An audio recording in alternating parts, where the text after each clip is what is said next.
Olá, seja bem-vindo a mais um Universiência, o primeiro programa brasileiro de TV aberta e internet que é realizado por meio de uma parceria entre TVs e universidades públicas nordestinas. Vamos saber o que estão buscando os cientistas pelo Nordeste? Pesquisadores da Universidade Federal do Maranhão analisam a história do trabalho escravo. Cientistas da Universidade Estadual de Feira de Santana, na Bahia, discutem sobre a xenofobia. E veja também, uma pesquisa aponta que o ambiente sonoro pode interferir no ensino e aprendizagem.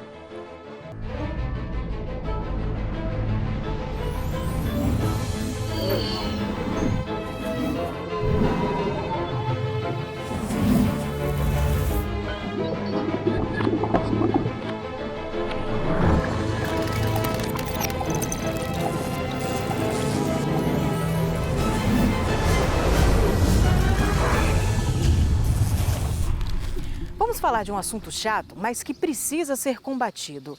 Você já ouviu falar sobre a xenofobia? Pois é um sentimento de hostilidade contra pessoas de diferentes culturas e territórios. E a professora da Universidade Estadual de Feira de Santana, Patrícia Navarro, fala pra gente de 5 coisas que todo mundo precisa saber sobre a xenofobia.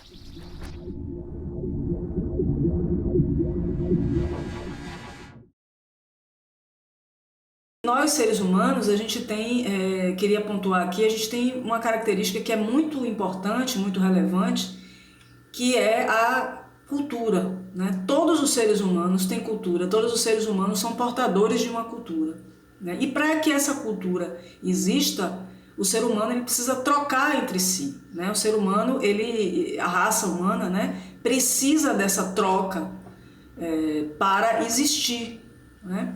Quando o ser humano nasce, ele já nasce num grupo sociocultural e esse grupo vai dar as diretrizes, né, da vida dessas pessoas. A língua, os modos de agir, os mínimos detalhes da sua vida, digamos assim, da sua conduta cultural é dada a partir desse convívio, né? Desse convívio em cultura, vivendo a sua cultura.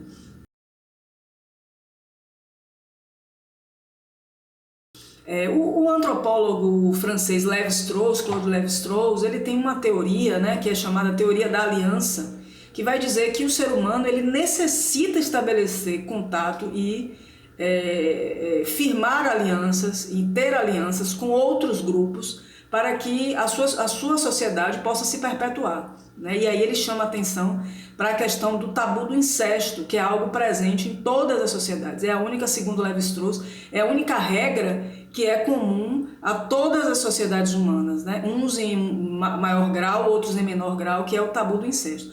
E aí Lévi-Strauss vai dizer, isso acontece para que o ser humano não fique dentro do seu próprio grupo, ele consiga expandir, mesmo que não seja expandir para uma outra fronteira, mas para uma fronteira um pouco além daquela que seria a sua família nuclear.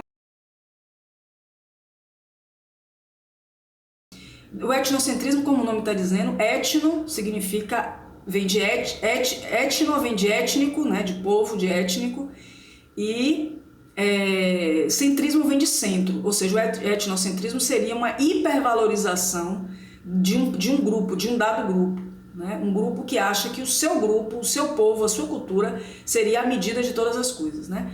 É interessante que a gente diga que todos os povos, todas as comunidades, todos os grupos culturais humanos são em certa medida etnocêntricos. A questão é que alguns, ao longo da história, usaram esse etnocentrismo não para supervalorizar o seu grupo, ter o seu grupo, preservar a sua cultura, mas para destruir outras culturas, né? Ou seja, o meu é melhor, eu acho que o meu é melhor, o meu é mais interessante e o seu é diferente, é ruim e eu não quero conhecer e ele precisa ser exterminado. A gente tem um grande exemplo disso que foi o Holocausto, né? O que aconteceu durante a Segunda Guerra Mundial com os judeus, com os ciganos e com outros povos que eram considerados inferiores pelo nazismo. A xenofobia é isso, né? É a negação do outro, é a negação da possibilidade de contato com o outro, tanto o outro mais próximo quanto o outro de outros países, isso ainda fica mais claro, né? Um outro teórico muito importante, que é o Frederic Barthes, né, quando ele fala sobre etnicidade, grupos étnicos e suas fronteiras, ele fala da fronteira étnica, né? Ou seja, é necessário a diferença, a gente ver a diferença, para que nós possamos afirmar a nossa identidade. Então, até para a gente firmar a nossa identidade, a nossa cultura, né, retomando um pouco aquela questão que eu falei lá no início, da importância da cultura para o ser humano, né? É importante que a gente tenha a diferença, que a gente se depare com ela para a gente fortalecer a nossa própria identidade. Porque as diferenças, elas são importantes, elas são fundamentais para a constituição até de nós como seres humanos, né? Desde os princípios da humanidade, dos princípios do que a gente pode chamar de início da raça humana no planeta, a gente necessitou dessas diferenças, né? De ter consciência dessas diferenças e de absorver essas diferenças para que nós possamos existir enquanto cultura e enquanto espécie humana. Uma análise sobre a trajetória dos trabalhadores rurais da Baixada Maranhense. A professora Flávia de Almeida, da Universidade Federal do Maranhão, faz uma análise sobre o assunto para a gente.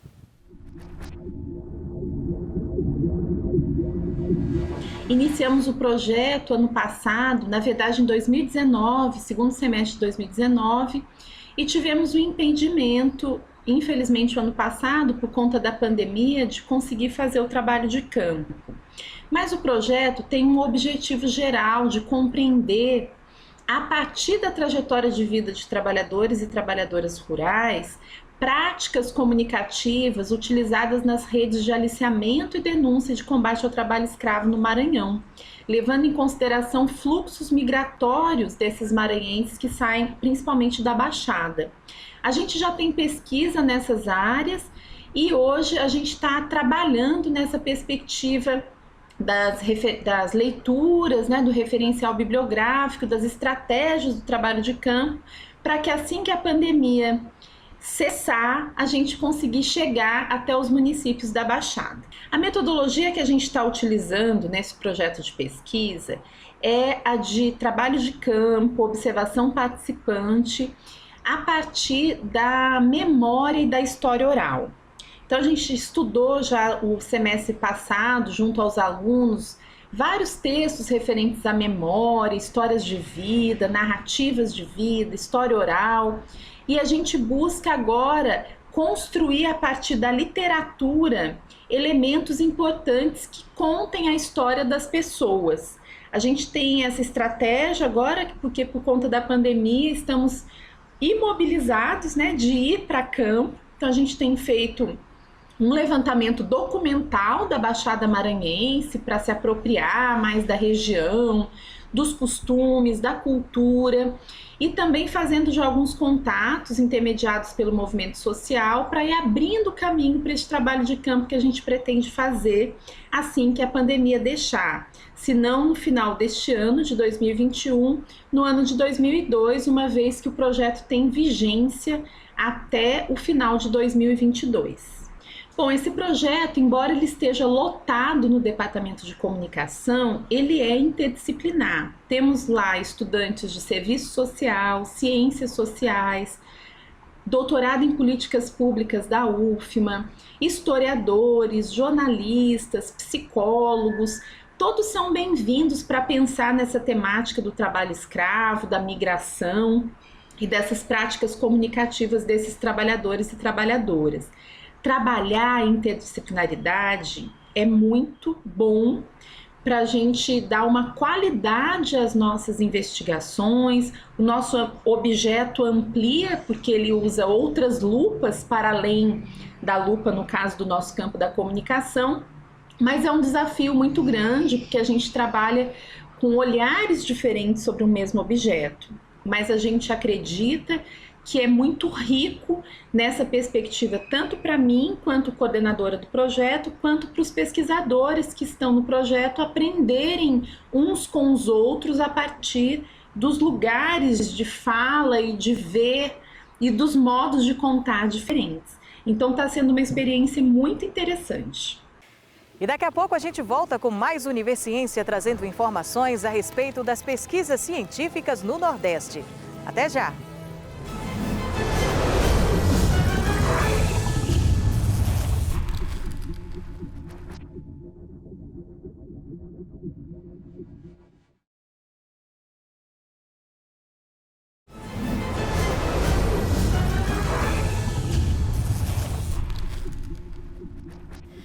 Imagine um aplicativo que promete facilitar o registro de ocorrências policiais militares. Pois graças a um projeto desenvolvido pelo Instituto Federal de Educação, Ciência e Tecnologia baiano, na cidade de Guanambi, isso agora será possível.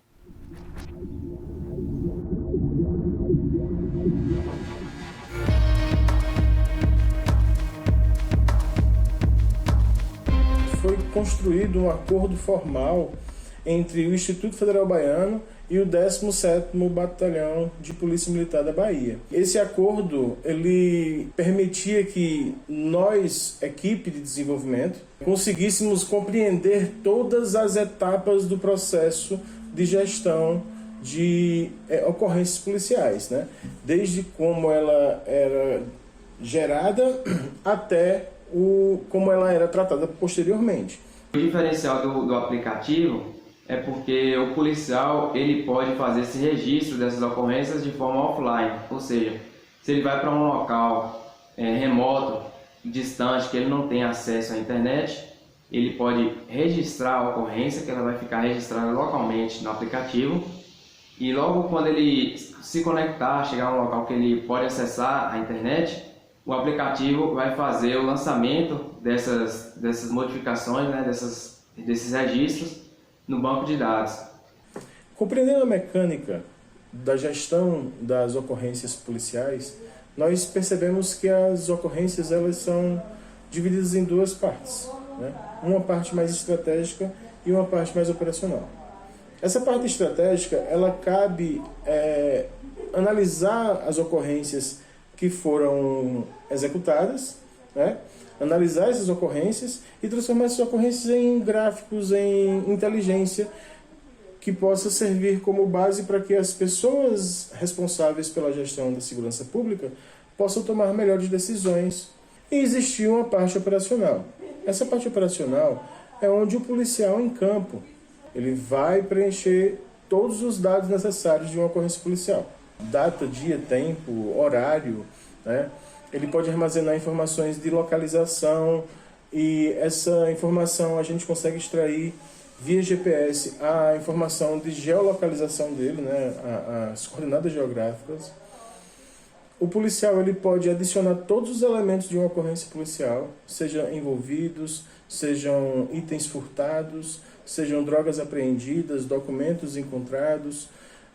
Ele pode também tirar fotos de determinadas circunstâncias e anexar essas fotos à ocorrência.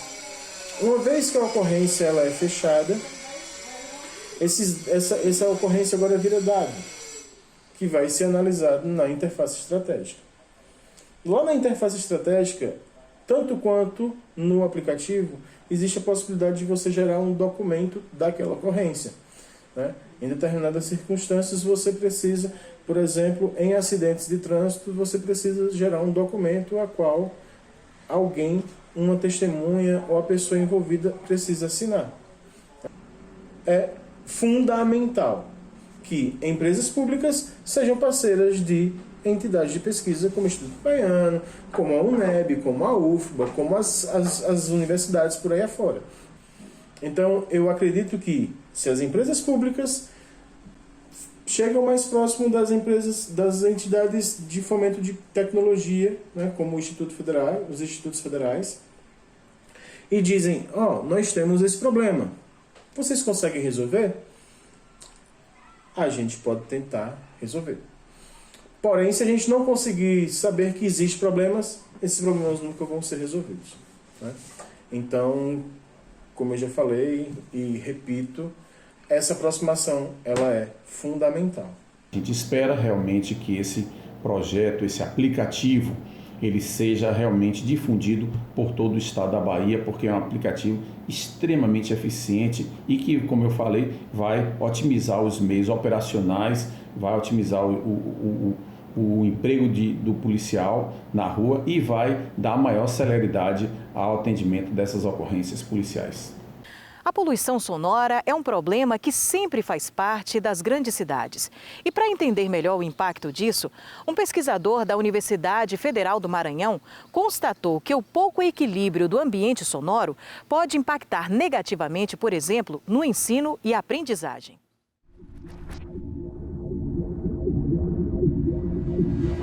Olá, é um prazer poder estar aqui falando um pouco do nosso trabalho de pesquisa, do nosso grupo de estudos e pesquisa em ecologia sonora, o GEPS, e falar um pouquinho do trabalho da professora Elma com uma pesquisa empreendida no Liceu Maranhense, Trilhas de Sons do Liceu.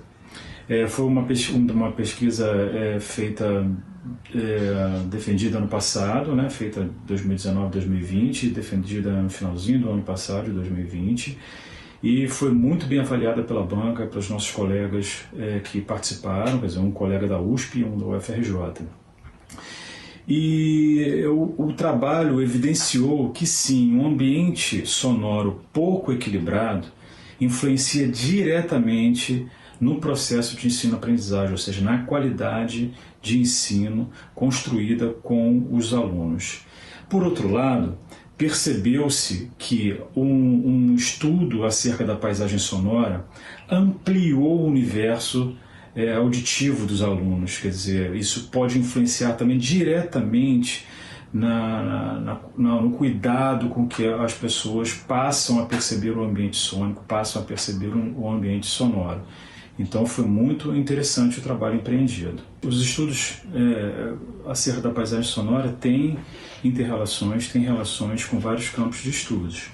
E como podem ser essas relações? Por exemplo, a acuidade sonora é algo que a gente trabalha pouco. O som ele se dissipa no ar, então as pessoas às vezes se incomodam com o som, mas logo ele vai passar, ele vai embora. Só que a OMS comprova que níveis acima de 85 decibéis por 8 horas seguidas durante 10 anos leva à surdez irreversível do ser humano. E nós estamos cada dia mais ficando surdos. Cada dia que passa, os níveis sonoros são mais elevados e nós estamos expostos a eles. Isso se dá por falta de educação musical na escola, por falta de estudos, por falta de incentivo à acuidade sonora. Isso o que nós pensamos e defendemos, e como Schaeffer também, que é o principal teórico que nós estudamos, defende isso. De que forma isso tem impactado nas instituições de ensino, né? De que forma esses estudos têm impactado? Olha, é impressionante perceber o quanto as pessoas estão desatentas ao universo sonoro. E quando elas têm acesso a algum tipo de informação desse tipo, de que a poluição sonora causa surdez irreversível, que o ambiente sonoro acima de 85 decibéis é muito nocivo, que é quase impossível aprender alguma coisa numa sala de aula com 60 decibéis, 70 decibéis, as pessoas ficam impressionadas e passam a se preocupar um pouco mais. Então, a difusão, a divulgação dos dados de pesquisas como essa que nós fizemos aqui no Liceu, que a Elma empreendeu no Liceu e eu orientei, a divulgação disso, o retorno disso para a sociedade é imprescindível, porque a partir desse retorno se toma uma postura diferente.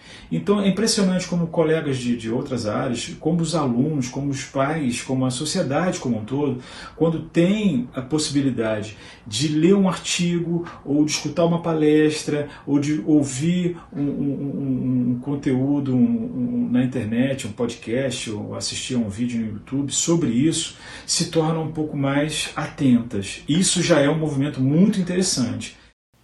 E daqui a pouco a gente volta com mais Universiência. Fique com a gente.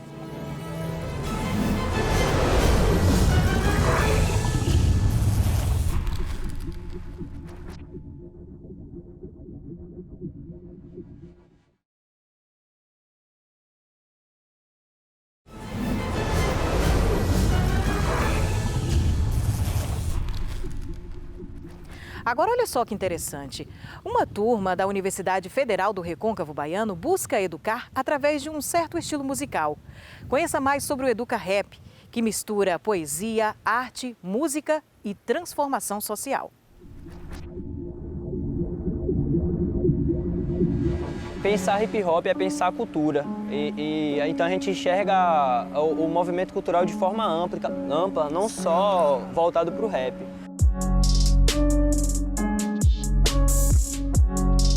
Assim como o hip hop, existem outras culturas, outras artes que são marginalizadas, que são deixadas à margem.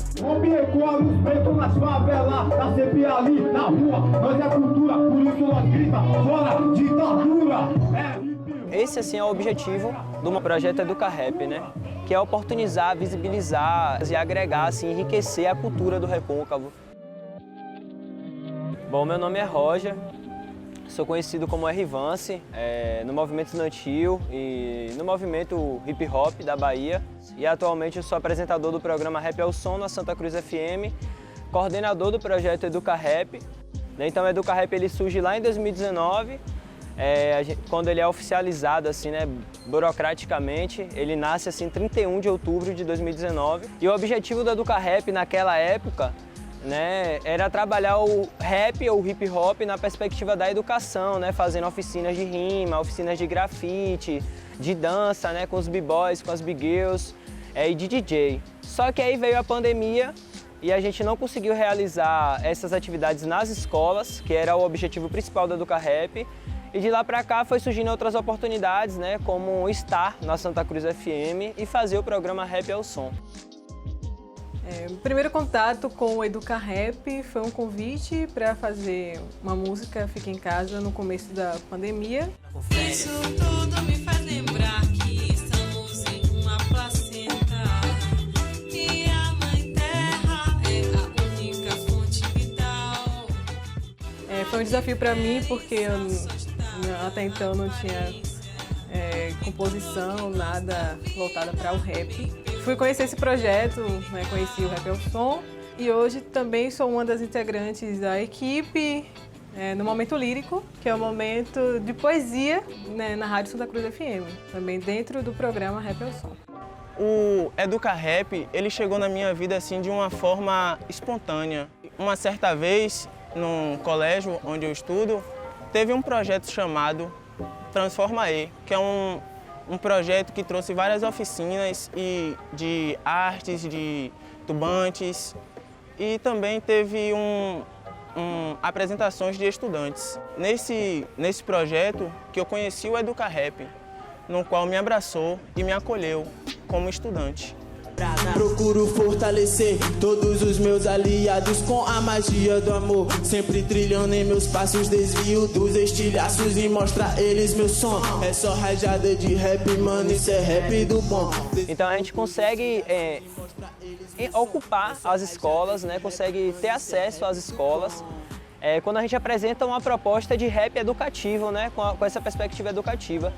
E quando a gente realiza a Batalha da Escola na UFRB, a gente consegue trazer esses jovens secundaristas, esses jovens estudantes, esses jovens de periferia para dentro da universidade, né, para vivenciar esse espaço. Porque a partir do momento que a gente aproxima o hip hop da universidade, a gente está trazendo o Estado para próximo dessa cultura popular.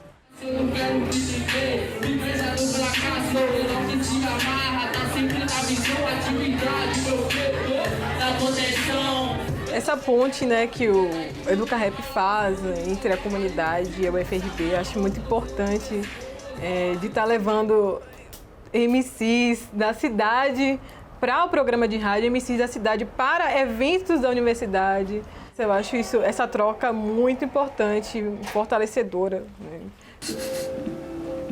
Salve família, boa noite a todos e todas. Aqui quem tá na voz é R-Vance.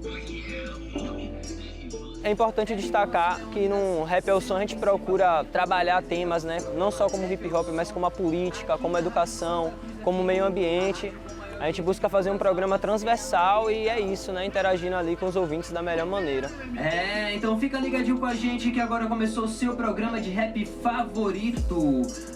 Uma vez que a gente tem um programa no rádio, essa ferramenta maravilhosa que ainda é a grande comunicação do mundo, o mundo ainda fala pelo rádio. Então essa abertura que o rádio pode dar para enriquecer a cultura para todos nós, eu acho que é fundamental o rap estar no rádio na região do Recôncavo da Bahia. Seu MC favorito, apresentador do programa Rap ao Som, aqui na Rádio Santa Cruz FM. Antes eu não tinha tanta vontade de cursar, né? De fazer um curso, de ingressar na universidade. Antes eu não tinha tanta vontade, eu sonhava bem pouco. Porém, depois que o Educa Rap chegou em mim, falando assim, olha, você está pensando muito baixo. Dessa forma, eu tive a vontade de querer estudar mais, entendeu? De querer entrar na universidade. Rap corre na minha veia, mano, eu faço fumaça, escrevo dentro de casa toda a minha caminhada, vivendo longe de traças, são sugadores de almas que vagam pelas quebradas. Basicamente isso. E o Universiência de hoje fica por aqui. Muito obrigada por sua companhia. A gente tem um encontro marcado na próxima edição. Até lá!